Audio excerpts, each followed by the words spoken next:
Hello and welcome to study.com। मैं हूँ धीरज और आज हम लोग पढ़ने वाले हैं क्लास 12 के 100 मार्क्स इंग्लिश का पोएट्री सेक्शन का दूसरा चैप्टर। पहला चैप्टर हमने पढ़ा था sweetest love I don't go और आज मैं आपके सामने लेकर के आया हूँ दूसरा चैप्टर जिसका नाम है सॉन्ग ऑफ माई सेल्फ। ये चैप्टर लिखा हुआ है वाल्ट विटमैन के द्वारा और वाल्ट विटमैन जो है एक अमेरिकन पोएट हैं, एक अमेरिकन लेखक हैं। ठीक है, ये इनका पिक्चर है।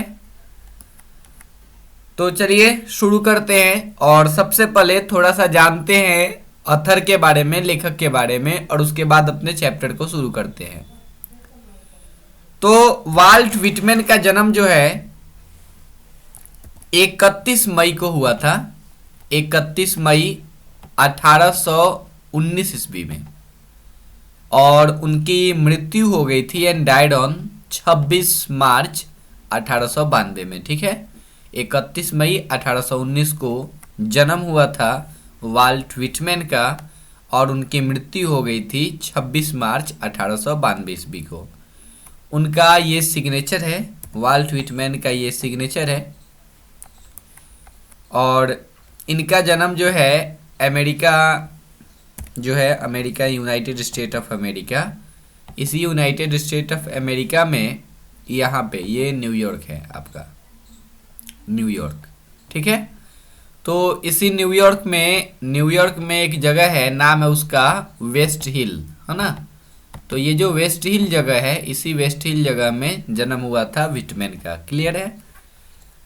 तो चलिए थोड़ा सा और देखते हैं इनके बारे में। ये जो पिक्चर आप देख रहे हैं ये वाल्ट विटमैन का बर्थ प्लेस है ना। मीन्स इसी जगह पे उनका जन्म हुआ था विटमैन का। क्लियर है।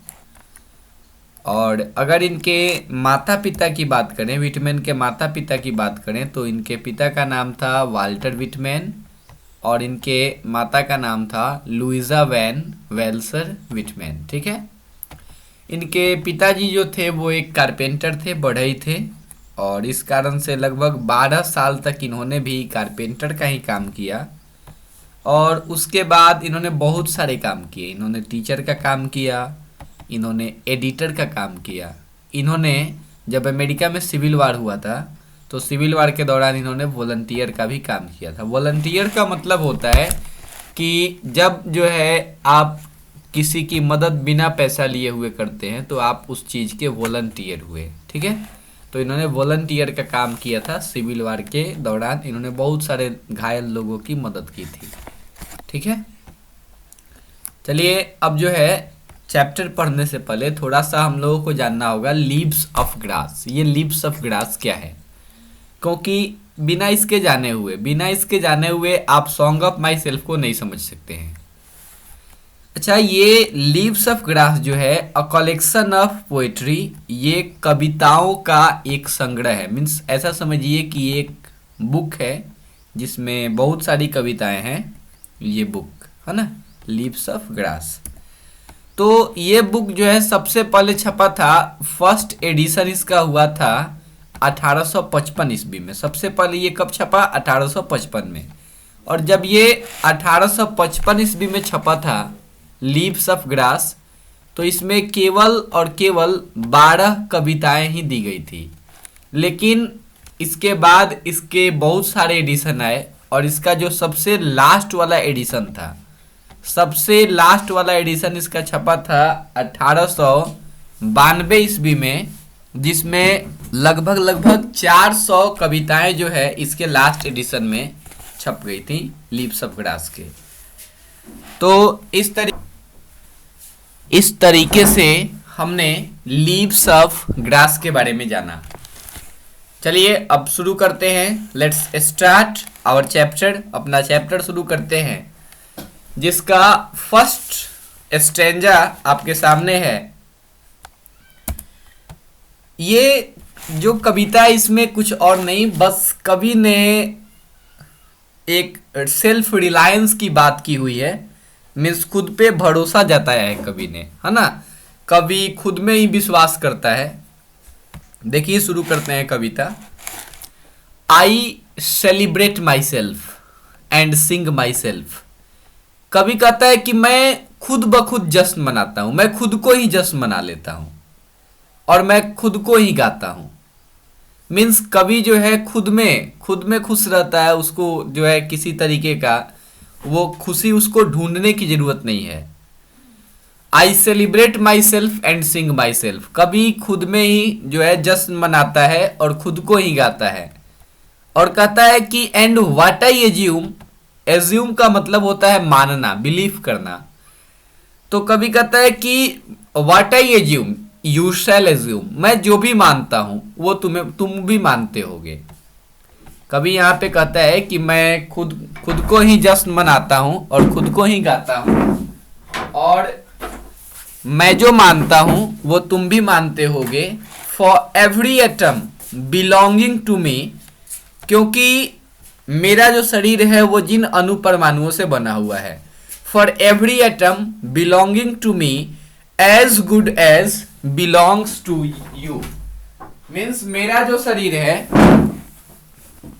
वो जिन अणु परमाणुओं से बना हुआ है ठीक उसी तरीके से वो अणु परमाणु तुम्हारे में भी हैं। तो इस कारण से मैं जो मानता हूं वो तुम भी मानते होगे और मैं अगर अपने आप में विश्वास करता हूं तुम भी अपने आप में विश्वास करते होगे।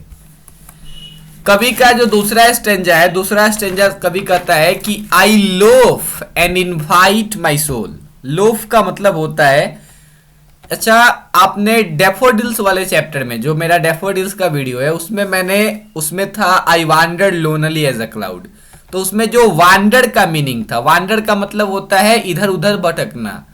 तो बस ये वांडर वाला मीनिंग जो है यहाँ पे लोफ का मीनिंग होगा, ठीक है। तो आई लोफ मीन्स मैं इधर उधर भटकता हूं एंड इनवाइट माई सोल, और अपनी आत्मा को, अपनी अंतरात्मा को मैं इनवाइट करता हूं, आमंत्रित करता हूं। फिर कभी कहता है कि I lean and loaf at my ease observing a spear of summer grass. कहने का मतलब कि आई लीन का मतलब होता है वही रेस्ट करना, है ना। आई लीन मीन्स मैं रेस्ट करता हूं, आराम करता हूं। And loaf at my ease, मैं इधर उधर भ्रमण करता हूं, मैं आराम करता हूं। And observing a spear of summer grass means जो है मैं ग्रीष्म ऋतु के घासों के स्पीयर का मतलब समझ में आता है कि स्पीयर जैसे आपने भाला देखा होगा, भाला का ऊपरी सिरा नुकीला होता है और जो घास होता है, घास का भी जो ऊपरी सिरा होता है एकदम भाले जैसा होता है, वो भी नुकीला होता है। तो कभी कहता है कि आई लीन, मैं आराम करता हूं। And loaf at my ease, और मैं इधर उधर भटकते हुए गर्मी का जो घास है उस घास के स्पीयर का मतलब घास के सूल जैसा वो जो भाग है, उस सूल वाले भाग को मैं ऑब्जर्व करता हूं, ध्यान से देखता हूं, ठीक है। और फिर आगे जो है कवि कनेक्शन बताते हुए कहता है, कनेक्शन क्या है, फिर अगला जो स्टेंजा उसमें कवि कहता है कि my tongue and every atom of my blood formed from this soil this air, born here of parents, born here from parents the same and their parents the same। कभी कहता है कि मेरी जो जीभ है और मेरी जीभ ही नहीं, मेरे शरीर का जो खून है उस खून का एक एक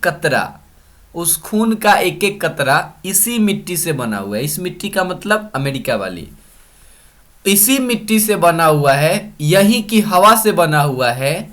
बॉर्न हियर ऑफ पेरेंट्स, और मेरे माता पिता यहीं पे जन्मे हुए हैं। और कहता है कि from parents the same and their parents the same, मेरे माता पिता भी यही जन्मे हुए हैं, उनके माता पिता भी यही जन्मे हुए हैं और उनके भी माता पिता यही जन्मे हुए हैं। इसका मतलब क्या, कनेक्शन है ना ये, ये क्या एक कनेक्शन है कि सारे के सारे मीन्स धरती पे जितने भी लोग हैं वो सारे के सारे लोग एक दूसरे से जुड़े हुए हैं, उनमें कहीं ना कोई रिलेशन जरूर है। क्योंकि शुरू में उसने कहा था कि आई, जैसा कि मैं मानता हूँ, व्हाट आई शैल एज्यूम, जैसा कि मैं विश्वास करता हूँ वैसे तुम भी विश्वास करते होगे। और यहाँ पे कभी कह रहा है कि मेरे माता पिता, उनके भी माता पिता और उनके भी माता पिता, ये सभी इसी धरती पे जन्मे हुए हैं, और मेरा खून का एक एक कतरा, मेरी जीभ जो है इसी धरती से बनी हुई है, इसी हवा से बनी हुई है। तो इसका मतलब कि कहीं ना कहीं एक कनेक्शन है एक, ठीक है। यहाँ कवि जो है हमको बताना चाहता है कि एक मनुष्य जो है दूसरे मनुष्य से जुड़ा हुआ है। फिर कवि कहता है कि I now 37 years old in perfect health begin hoping to cease not till death. Means कवि कहता है कि मैं अभी जो हूँ 37 साल का हूँ और एकदम अभी बिल्कुल परफेक्ट हेल्थ है मेरा, माने मेरा स्वास्थ्य एकदम ठीक है। मैं अभी 37 साल का हूँ और मेरा स्वास्थ्य जो है एकदम ठीक है। Hoping to cease not till death, और मैं आशा करता हूँ कि, मैं ये होप करता हूँ, आशा करता हूँ कि बुढ़ापे तक जो है मैं ऐसे ही सेलिब्रेट करता रहूँगा। मीन्स सेलिब्रेट करना नहीं छोड़ूंगा। अब ऐसे ही बुढ़ापे तक मैं सीज होने का, सीज का होता है मतलब होता है स्टॉप, तो मैं सीज नहीं होऊंगा। मैं आशा करता हूँ कि मृत्यु पर्यंत, मृत्यु तक मैं ऐसे ही बना रहूँगा, ये आशा है कवि की। एंड फिर लास्ट जो स्टेंजा है, लास्ट स्टेंजा हमारे पास आता है कि creeds and school in abeyance. Creed का मतलब जो होता है धार्मिक विचारधारा और मान्यता। तो कवि जो है कहता है कि मैं धार्मिक विचारधाराएं जो है, जो धर्म से संबंधित विचारधाराएं हैं कि ये इस धर्म का है, वो उस धर्म का है, इन एबियंस, मैं इसको भुला देना चाहता हूँ। मैं इसको भुला करके क्या करना चाहता हूँ, अपने आप को मीन्स सेलिब्रेट करना चाहता हूँ, अपने आप में ही जश्न मनाना चाहता हूँ। Retiring back while sufficed at what they are but never forgotten। कवि कहता है कि मैं धार्मिक विचारों और मान्यताओं को भुला करके सेलिब्रेट करना चाहता हूं, लेकिन ये धार्मिक विचारधाराएं जो है, फिर कवि कहता है कि ये बहुत ज्यादा है, ये सफिस्ड है, बहुत अधिक है, एंड बट नेवर फॉरगेटन। मैं इनको भुलाने का प्रयास तो कर रहा हूं, लेकिन इन धार्मिक विचारधाराओं को भुलाया नहीं जा सकता। कवि कहता है कि आई हार्बर फॉर गुड और बैड। मीन्स कवि दोनों पहलुओं में बात करता है। कहता है कि मैं अच्छा और बुरा दोनों चीजों में विश्वास करता हूं। I permit to speak at every hazard nature without check with original energy.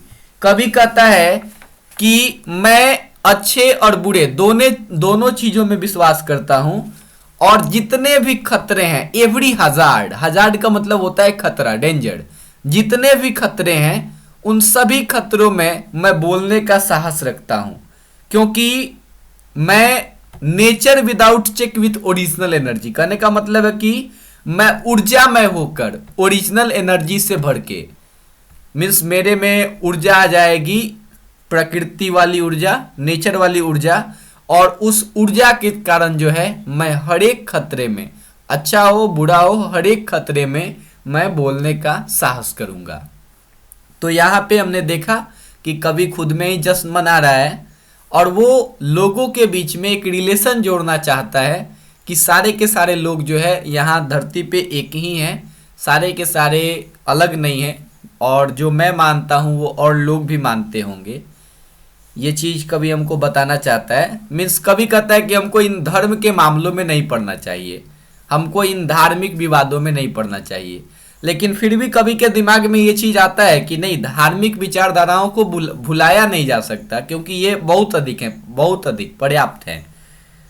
और इस कारण से कभी कहता है कि मैं जो हूँ, मैं चाहे गलत हो या फिर सही हो, मैं हर एक चीज में, हर एक पहलू, दोनों पहलुओं में मैं विश्वास करता हूँ, और हर एक खतरे में मैं बोलने का साहस भी करता हूँ, ऊर्जा में होकर, प्रकृति में होकर, माने ऊर्जा से भरा हुआ होकर, प्रकृति भी मुझको सपोर्ट करेगी, इसलिए मैं इसमें इन खतरों में बोलना चाहता हूँ।